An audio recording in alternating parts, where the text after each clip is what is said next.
Hello and welcome. My name is Nicole Anand and I am the co-founder of the Residency. Thank you for joining. We are humbled and thrilled to be a part of this multi-day event and just to be around so many really talented participatory designers from across the world.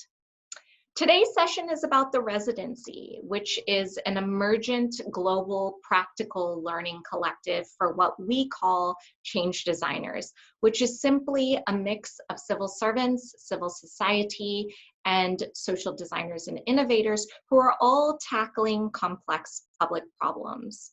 So I'll walk us through why there's even a need for a global learning collective of this sort. I'll talk about who I am and who my co-founder Lauren Weinstein is, and of course about the rest of the members and what the member profile looks like. I'll take us through kind of some concrete details of the Residency and give you a taste of what it looks like in practice, what we're hoping it will be in prototyping, which is what we aim to do this year. And then I'll finish us up with sharing some of what we've been learning, how we've refined the concept through research and co-design, and really where we are now and where the collective is headed. So let me start with a macro narrative. Long before COVID-19 completely took over our lives, many people were already working on the future of work, right? They were thinking about how work and workplaces and workers can adapt to rapid and potentially dramatic changes. And much of the attention then and now too was on the technologies that were facilitating some of this change. But we at the Residency are far more concerned and concentrated on the humans, the people, you and I, who, while we're working, we're also on a continuous learning journey. And we're interested in what that learning journey really looks like, what it consists of, and why we're learning in the first place. And building on kind of the answer to that question, we've started to explore the concept of curiosity and how curiosity is really what kind of pushing us to learn. You know, when we're curious, we are learning. And James Burke says, humans have the unique capability to be endlessly curious. And he actually said this when he was distinguishing between humans and technologies. So for us at the Residency, it's become abundantly clear that to nurture adult practitioner learning and curiosity, we really need a new sort of system, and that learning is really in need of a rehaul. So let me just run us through a very quick exercise to see if we can together confirm this insight. Take a moment and imagine that you're at the beginning of your career. Now flash forward 2 to 3 years, and then take another sort of step and flash forward another 3 to 4 years. And after each round, ask yourself, how was your appetite to learn something new or different or build on what you knew at the time? How was that appetite satiated? Were there lots of people or someone who was mentoring or coaching you? Did you pick up certain capabilities by working through a particular problem or on a specific project? And then go ahead and flip that question. When was that appetite for learning not satiated? When did you hit learning plateaus, and what did those look and feel like? That's how you come to kind of where Lauren and I were a year and a half ago. And we were reflecting on our own collective over 2 decades of experience, thinking through how we hit these learning plateaus, and we couldn't find sort of webinars or boot camps or master classes that satiated this appetite, and we didn't have the desire to go back into formal education. We wanted to stay practitioners, and we really felt like nothing was out there that could help us push us through these plateaus. And we started to develop a concept and see if it resonated with others. We began researching analogous models, and we quickly knew that as it started to resonate with others, that we needed to start to co-design around this concept. So that's exactly what we did. We did research, and we held 6 co-design sessions, 2 in the US, 3 in Europe, and 1 virtually for Asia Pacific. And through that process, we were able to mobilize over 300 members of the collective from over 20 countries. We also have a set of members who are advisors that just have a very deep set of experience from public administration, activism, and social innovation. And then, as you can see, we also started to develop a sort of broad member profile. And hopefully it looks familiar, because I think many of you watching also fit into this profile. In parallel, we also started to work with institutions, informally and formally, to develop some partnerships. These are the ones that are emergent and ongoing, and we'll continue to develop this as we go through prototyping. So as I mentioned in the beginning, we went through a co-design process, and many things emerged from that. And we started to refine the concept of the residency. So here's where we landed. In the beginning, I talked about the future of work. What we found out is we actually sit at the intersection of work and education. In the end, we're really pushing for labor rights for learners on the one hand, and we're also enabling a different form of learning that goes beyond formal education and lives with the practitioner throughout their career.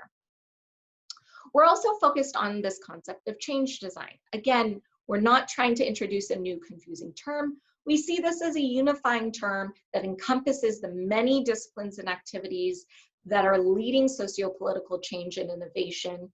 We see it as a situation-based and action-oriented field of practice, and it's really comprised of these 3 main stakeholder groups. Finally, we know that we are working at sort of a systems level and aiming for systems change. But what we really wanted to make clear, and what we recognized, is that we respect the many initiatives that are out there that are already working on reforming work and education. We're very serious about building on what exists and ensuring that the residency is not redundant, and that actually fits into and plays well with the rest of what's going on. So there are some amazing forums for upskilling: webinars, boot camps, masterclasses, workshops, as mentioned before. The residency is not offering that. It's offering a role in reconfiguring how we collectivize and facilitate multidisciplinary and cross-sector learning across the globe. We're essentially testing a way of creating learning systems infrastructure that does not yet exist, other than through these sort of more traditional and typical service-driven offerings. So I'm going to end us with a few kind of main elements of the residency. And I'll start with this short statement that kind of sums up our description. It's a description, and it's our set of goals that relate to kind of the structural elements that we're aiming to support and change. So the residency acts as a union, guild, and council. This is really exciting for folks like Lauren and I and the rest of the members, and I'm hoping for you as well, those that are working in the public and social sector who have never really had a union, guild, or council before. And so as a union, the residency would help create the enabling environments, the time, the budget, the space for learning through the collective and beyond. As a guild, it would elevate multidisciplinary and cross-sector practice. It would take people from talking about how important it is to be multidisciplinary to actually being it. And the council would be your social and sort of emotional support mechanism, and also be sort of a sandbox for half-baked ideas that maybe you don't get to play around with in your organization. So 3 elements of the I'll just share 3 elements of the residency that sort of will guide prototyping. The first thing that has emerged is our collective action structure. And what you see here is that it is both a nested and sporadic set of solidarity formations that ensure both robust support and also emergent learning. At the broadest level, there are members who are learning through constellations, and it's a semi-structured, sort of loose learning that happens. And nested in that is a set or a cohort of residents who are going through a much more structured, layered learning process where they're learning from experts and each other and in participatory manners as well. The residency does have a sort of collective formation process, and it starts with a shared of intents and traits that emerge from co-design and we'll be putting up on our website. It then kind of is all about how members join. So when a member joins, there's a self-determined contract that they develop. That is what they want to give to the collective, what they want to get back from it. And then they go into sort of 2 things, which is a member gets, they decide a contribution function that they will have for the broader collective, and they form or join a learning constellation where they go through this layered learning process. So finally, to wrap us up, I'll just describe the layered learning very quickly. Of course, the residency offers sort of the scaffolding of the curriculum and the format and the engagement. And then that's co-designed by members through the constellations and the cohort. It is learning that is problem or situation led, which means that it is not really about projects or services to be implemented or delivered. It's guided by real or imagined problem sets or situations. The learning is also mindset oriented, which means you're focusing as a member on unearthing your own disposition and reasoning models and emotions and affects and rules and norms that influence your own tactics and strategies, and then you're able to exchange that with others in the collective. The learning is regenerative, which means it's inclusive of purposeful moments for sustained contributions through artifact creation and beyond. So there are artifacts that will be created and shared with the collective and the public. And finally, it's transdisciplinary, which is pretty straightforward. We're building with existing mixed approaches to navigating power, complexity, and systems.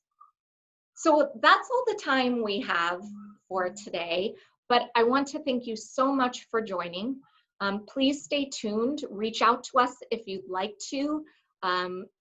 Take a look at our website and our social media, and or shoot us an email. It's been really wonderful sharing, and we hope to talk soon. Take care and have a lovely day.